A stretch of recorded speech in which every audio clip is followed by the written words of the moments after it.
Hello, welcome to True Crime and Tarot. I am Natalie and today's case is based on a young boy called Jaliek Rainwalker.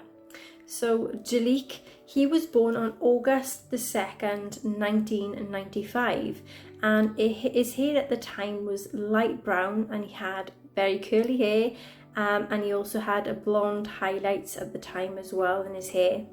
His height was 5'6" at the time of his disappearance also, and he was weighing roughly around about 105 pounds. Jaliek has a slight speech impediment as well, where he has to pronounce letters which are like R, but he says it as a W. So R and W sounds the same in his pronunciations. So Jaliek was last seen on November the 1st, 2007, and he was at the residence in Greenwich, New York, where he was last seen wearing blue jeans, a yellow fleece pullover, and a grey t-shirt as well. And this was with a dragon that was on the front of his top. And he has black canvas high top sneakers as well.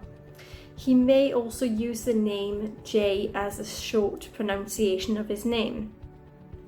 Any information that anyone has on Jaliek, on his disappearance, on his whereabouts, or anything to do with this case, then to please contact your own local FBI office or Albany field office. The 12-year-old Jaliek, he was last seen at the home that was belonging to his adoptive father's parents' house, which is in the 10 block of Hill Street in Greenwich in New York. On the November the 1st, 2007, his adopted father, Stephen Burrell, he had spent the night alone in the house with Jaliek at that time.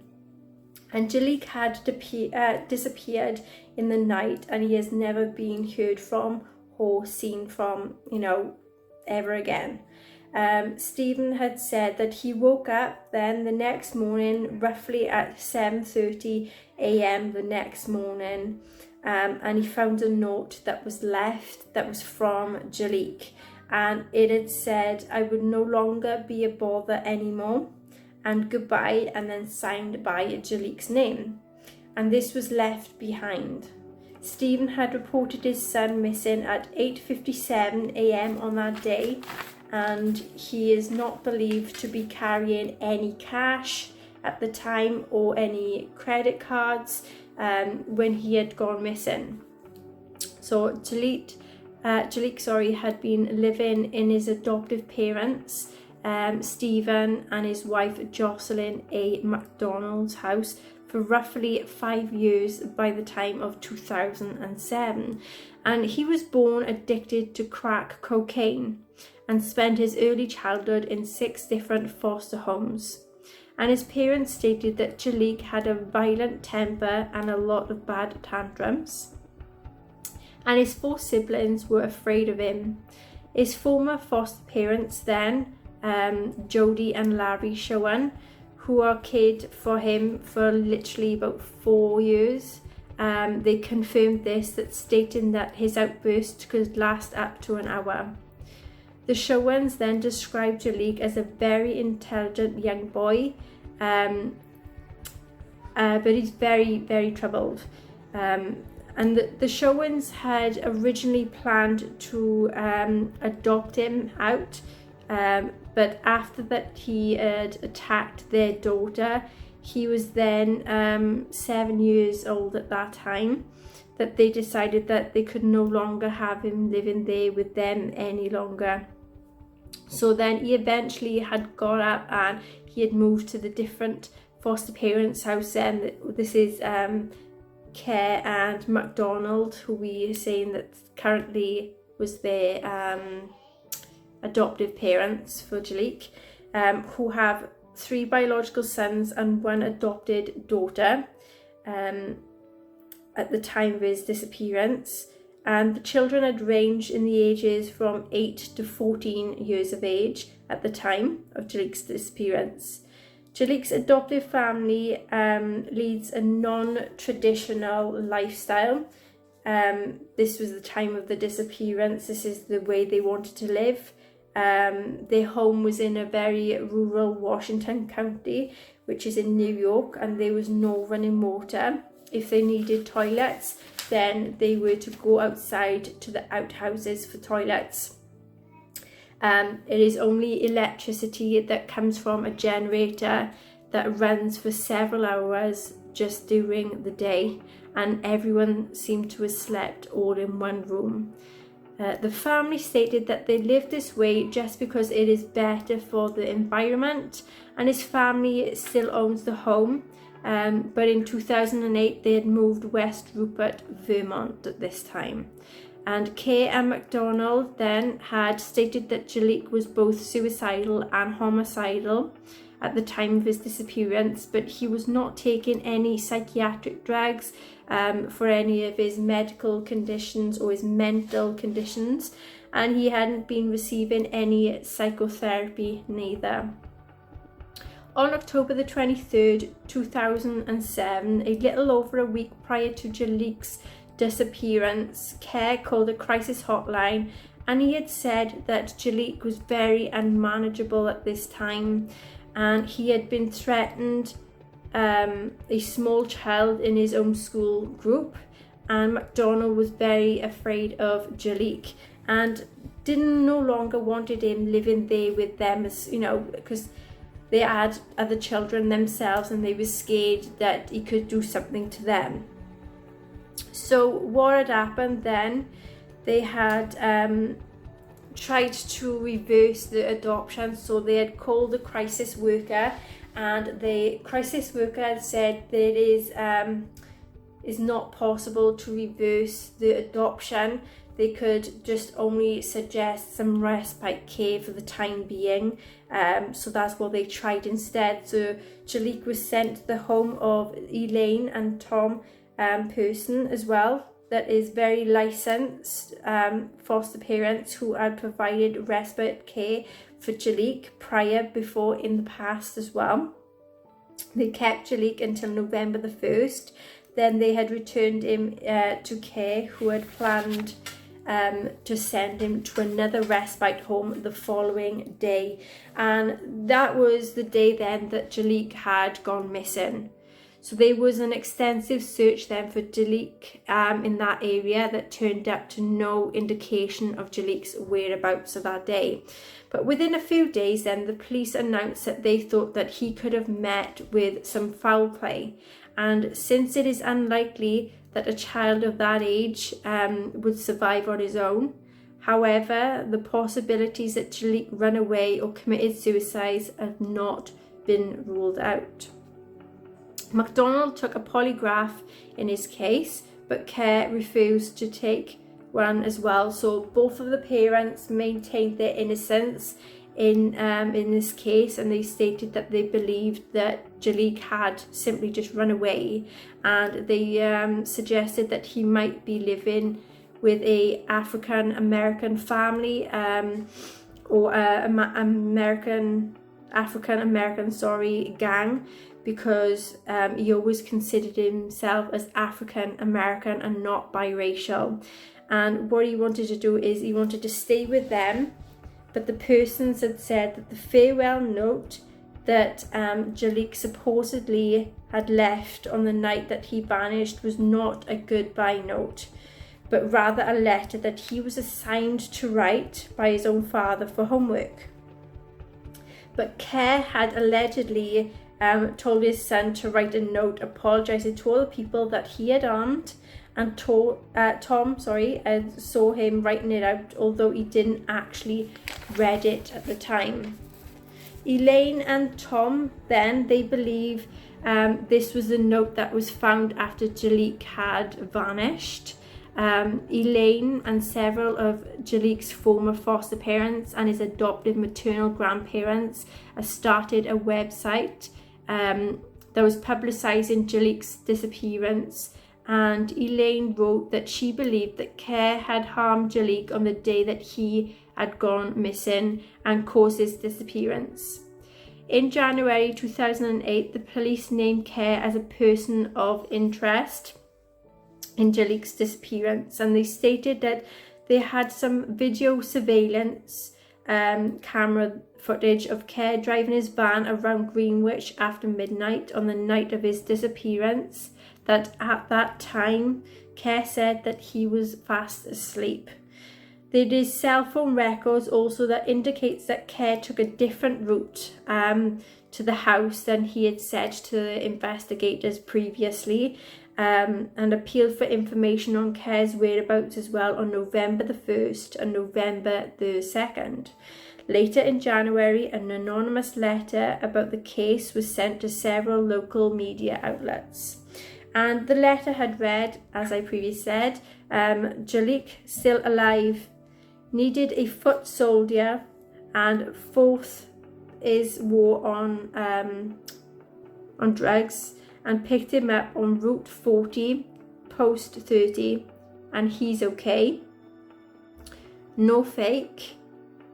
He says, ask his mama and papa, who are the macaroni? Then in brackets, SIC. And then you got family, question mark. My cat named Diamond, question mark. Why does Franti yell fire? Question mark. Don't try to look, we are not there. End of quote. Jaliek did own a cat named Diamond, but the significance of the other statements are very unclear. The authorities appealed to the letter writer to give more information, but the person was never heard from again and was never identified. The police conducted a search warrant then on Kerr's father's home, where Jaliek stayed when he had disappeared. In February 2008, days later, Kerr and MacDonald filed a lawsuit against the police department, alleging that they had been allegedly detained and that the search was improper. And Jaliek's adoptive maternal grandmother, Barbara Reilly, has been active in the search for him and filed for custody of him after his disappearance was denied.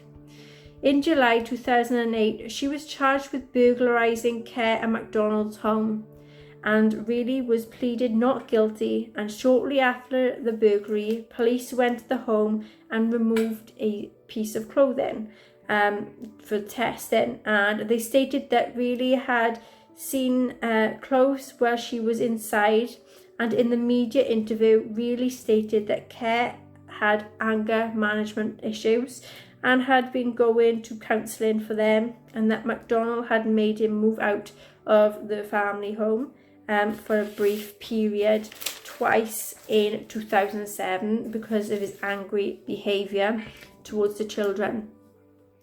Reilly has said that she witnessed an incident where Kerr became angry with Jaliek, dragged him outside and repeatedly dunked him in the nearby creek.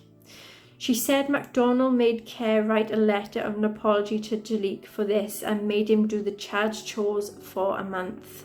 Jaliek may be in the New York cities of Albany or Altamont, and the authorities stated that they have little evidence as to his fate and no one has been charged in connection with his case. But foul play is suspected in his disappearance.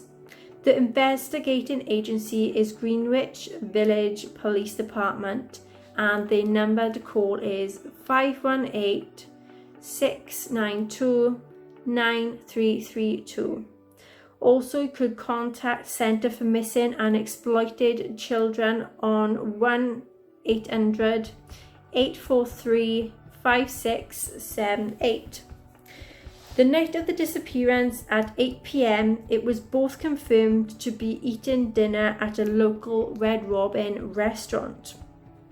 After that, what everyone knows of the timeline that comes from Stephen after eating dinner, they had drove back to Stephen's father's house and his dad was currently out of town at that time, and Stephen said that they both went to bed shortly after they returned home from dinner, and when Stephen woke up around 7:30 on the morning of November the 2nd, he glanced over to see Jaliek still in bed. But when Stephen looked over to the bed to check on Jaliek, he realised that the bed was just full of stuffed pillows and blankets to make it look like he was in bed, and obviously he wasn't when he checked. So Stephen apparently does what most people would do when they wake up and realise that their special needs child is gone missing. He took it to the shower and he drove into town and returned some videos. He returns back to the house and Jaliek still isn't there. At 8:57 a.m, Stephen calls the police to report Jaliek missing, and Stephen tells the police that he believes Jaliek had run away. The note read, "Dear everyone, I'm sorry for everything. I won't be a bother anymore. Goodbye," signed Jaliek. It would come to light, however, from Jaliek's respite caregiver that Jaliek wrote that note in her care because he wanted to apologise to his family for his behaviour. She insisted it was not about running away, and Stephen and Jocelyn continued to publicly claim that he ran away.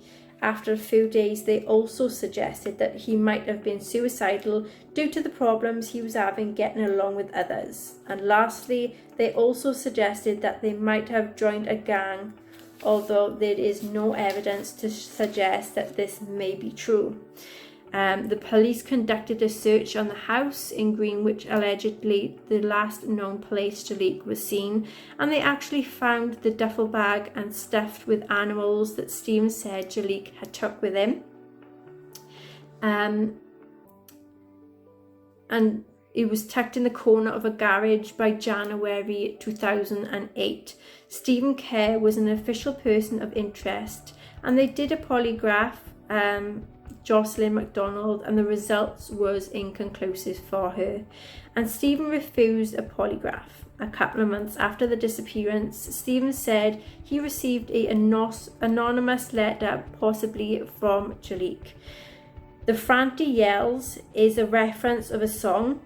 The police believe that Stephen himself may have written it using a computer at his dad's house on the day that he disappeared. And so they quickly confiscated that along with the printer, but they were unable to confirm that it was used to write and print that letter. 4 months after Jaliek went missing, Stephen and Jocelyn packed up and left Washington County, moving across the state lines to Vermont. And they refused to help the investigators, and they have not called to check in on the investigation. Not even once. And they digged into Stephen's story a little more and pulled out his cell phone records then on the midnight, the night of November the 1st. So Stephen's phone had pinged on a certain cell tower, and it was near an industrial part of the town near Hudson River. This was nowhere near the home where he said he had been sleeping at that time, and they looked at the surveillance footage and they do find a similar van to Stephen's driving down a main street near that area where the phone had pinged. The footage is so dark and grainy, however they can't confirm that it was Stephen's van or even if Stephen was driving that van at that time. So of course, after all of this, it comes to light that the public finally and fully believes Stephen had something to do with Jaliek's disappearance.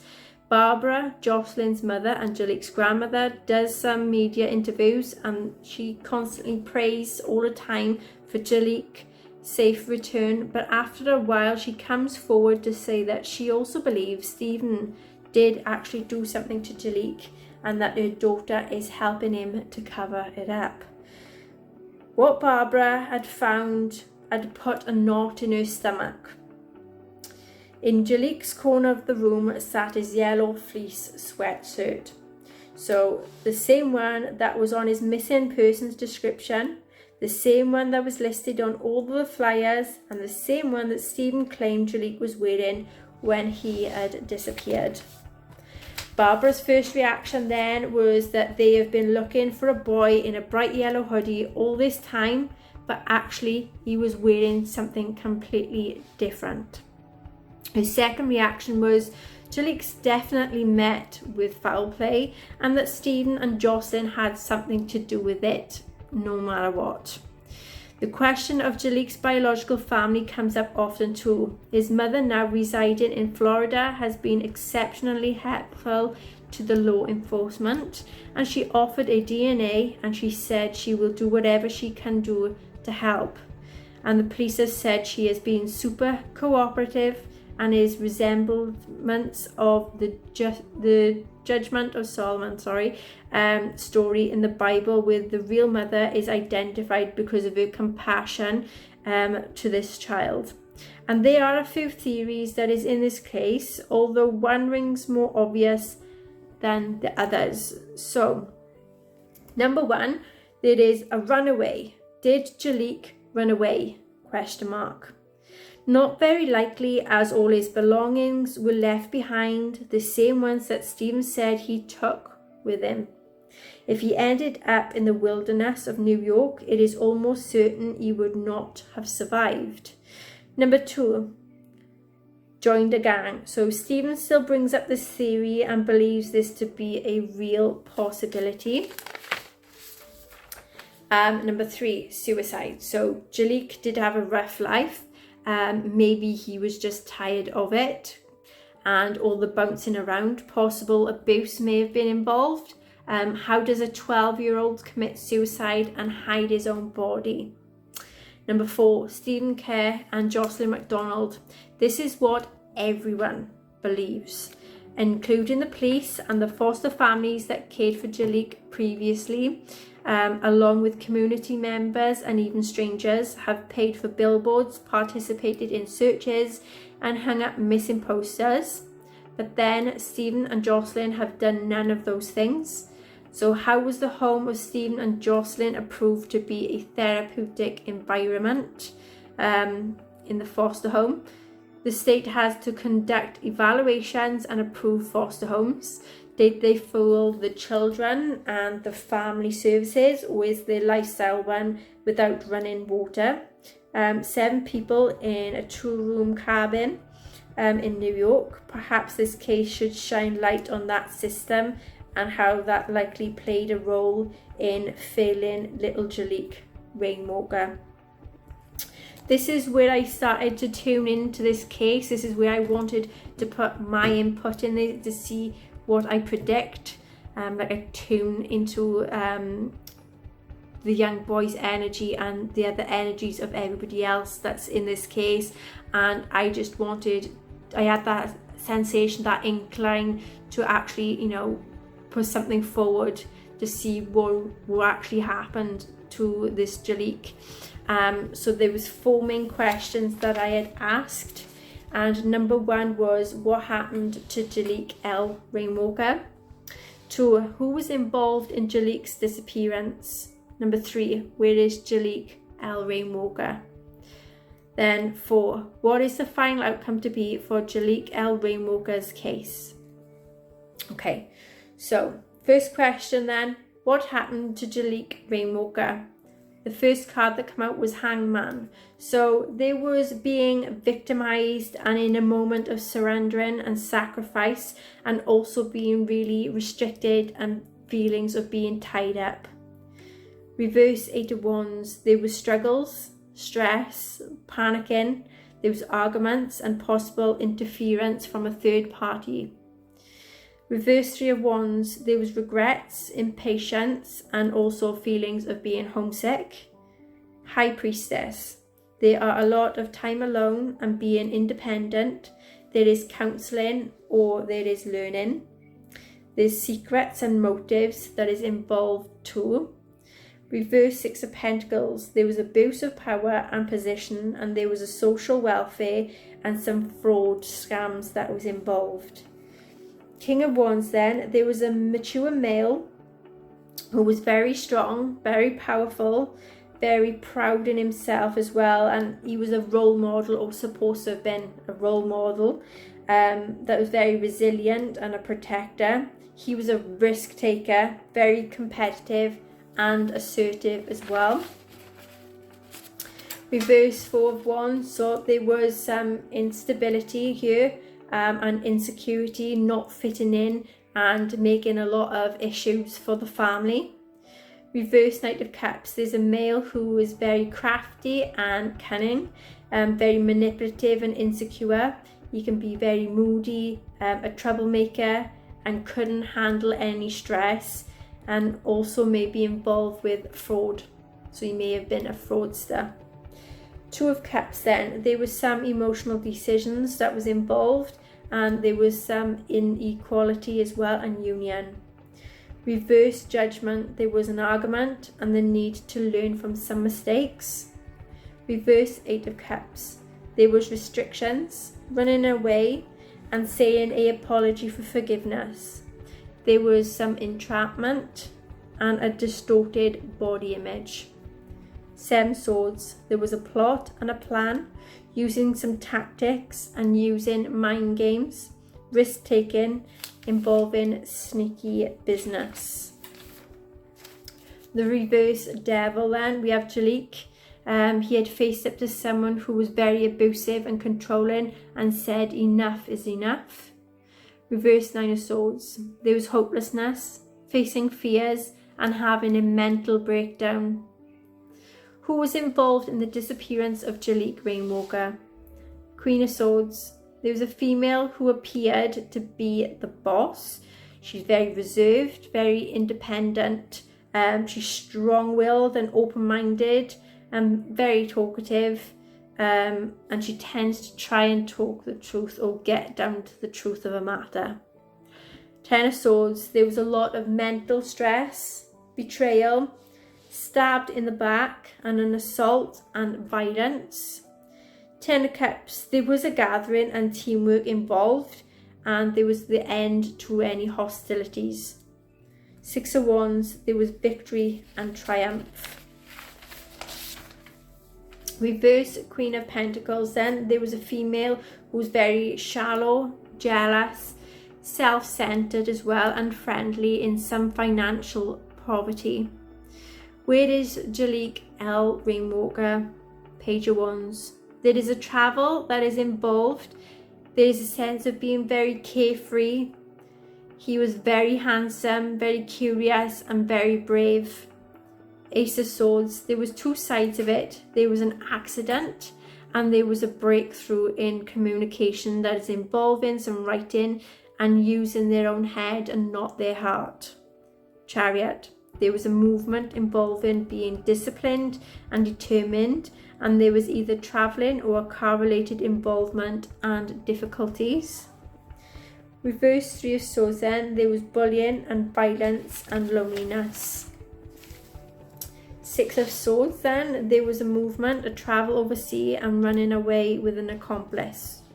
Reverse World, there's challenges and vulnerability and some setbacks. Reverse Ace of Pentacles, there was corruption and financial instability and poor investments.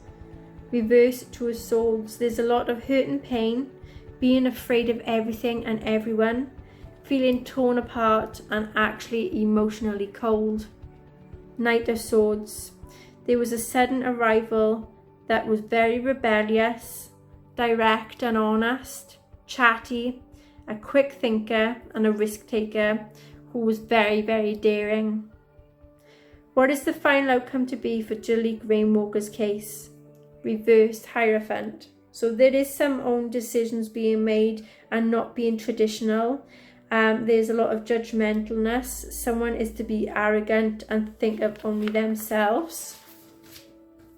Hermit card. There is to be involved with wrong people, being alone and withdrawn and being isolated, and trying to learn from the past. Reverse Empress, there's a female who is very demanding and manipulative, jealous and insecure, unhappy and caring and very immature. Wheel of Fortune, there is to be a positive change, there is to be success and there is to be growth. Reverse Five of Pentacles, there is finances that's to improve. There is a lot of things improving in the case. Someone's health is going to get better and there is a diagnosis and a treatment that is involved here as well. Okay then, so that is the case of Jaliek Rainwalker. If anybody enjoys my videos, then please like, share, subscribe and hit that notification bell. And if anyone has any cases that they would like me to cover, then feel free to comment in the comment section box below. And until next time, bye.